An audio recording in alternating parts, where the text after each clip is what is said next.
Muita gente diz, ah, teve conflito? Não teve? Teve conflito. Não teve conflito direto entre as duas grandes potências. Mas as duas grandes potências financiaram guerras menores, como, por exemplo, a famosa Guerra do Vietnã, que durou de 59 a 75. A Guerra do Vietnã, como é conhecida, era para ter durado, segundo a visão dos norte-americanos ou dos estadunidenses, apenas aí alguns meses. Durou muito tempo. Por quê? Porque o norte, a República do Norte do Vietnã, a República do Norte do Vietnã, começou então a receber influência da União Soviética, países comunistas. E a República do Sul do Vietnã começa a receber influência dos Estados Unidos. Desses dois choques, primeiro local, os Estados Unidos e a Rússia não entram diretamente, enviam soldados mais tarde.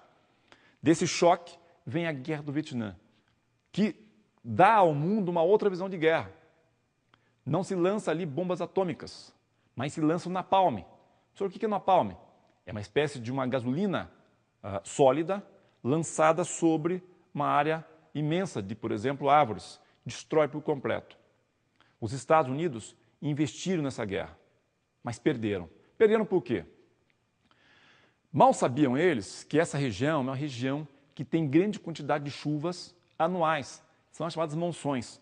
Do lado ali, desse lado do sudeste asiático, onde nós estamos comentando, tem o Himalaia. O Himalaia é uma cadeia montanhosa gigante. Os ventos sopram quente de baixo, da Índia, por exemplo, do Pacífico, subindo. Quando esse vento chega muito quente no Himalaia, gelo, chuva, essa chuva bate nesse paredão e retorna, inunda a área do Sudeste Asiático, sobretudo Camboja, Vietnã. O Vietnã, então, começa a mostrar as suas garras. Os Estados Unidos vêm em grande quantidade. No entanto, não sabem que ali, com as chuvas, não dá para trazer grandes tanques. É a mesma coisa que você pega em casa uma tigela de gelatina, deixa lá um pouco molinha, coloca um peso em cima, aquilo começa a afundar. Os Estados Unidos fizeram isso, começaram a afundar. A guerra afundou. Um presidente morreu por isso, dos Estados Unidos, por tentar tirar os Estados Unidos da guerra.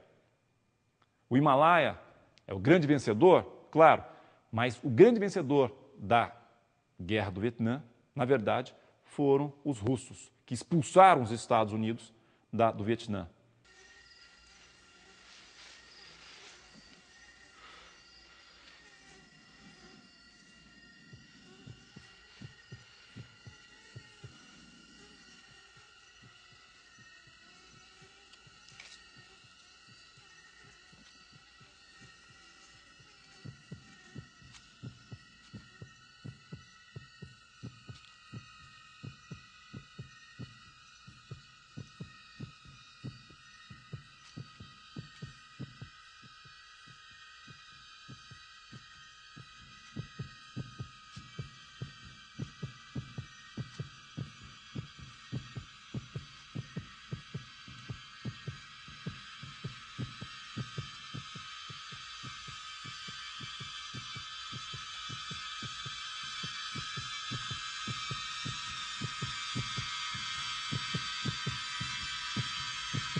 Right there.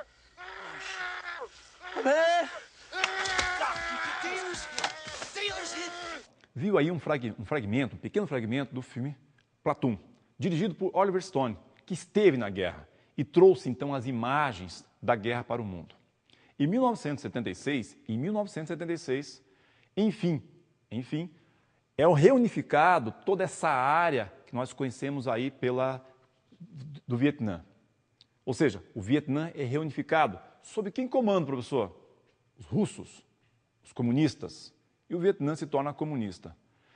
Não podemos esquecer que de 50 a 53 ocorre uma guerra, a Guerra da Coreia, em que a Coreia é dividida em duas partes, chamado Paralelo 38 graus, entre norte e sul, também entre comunistas e capitalistas.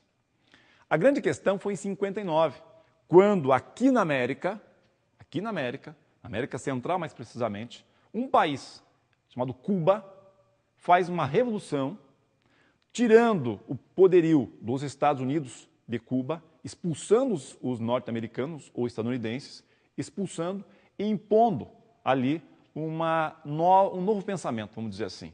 Fidel Castro, Raul Castro e Ernesto Che Guevara fazem então o grande trio, tem mais, mas o grande trio que ficou conhecido no mundo e impõe o socialismo na ilha de Cuba. Os Estados Unidos não engolem isso, não engoliram isso durante toda a sua história. Enfim, fechando, a Guerra Fria. A Guerra Fria acaba quando, professor? Quando um presidente chamado Mikhail Gorbachev entra na Rússia, presidente da Rússia, da União das Repúblicas Socialistas Soviéticas, e destrói esse império por dentro, impondo ali a Glasnost e a Perestroika. O que é isso, professor? Muito simples. Era uma forma de política diferenciada e economia diferenciada, ou seja, o socialismo já não era mais o mesmo. E essa Glasnost e a Perestroika destrói por completo esse período chamado Guerra Fria. Agora não tem mais duas grandes potências. Existem várias potências em todo o mundo. O breve século XX, como já dizia Érico Hobsbawm, finaliza com a queda do Muro de Berlim. Ou seja, a queda do Muro de Berlim foi a primeira construção na década de 60 desse muro dividindo capitalistas e socialistas. Com a sua queda, com a sua derrubada, não existe mais dois mundos. Existe agora só o mundo capitalista.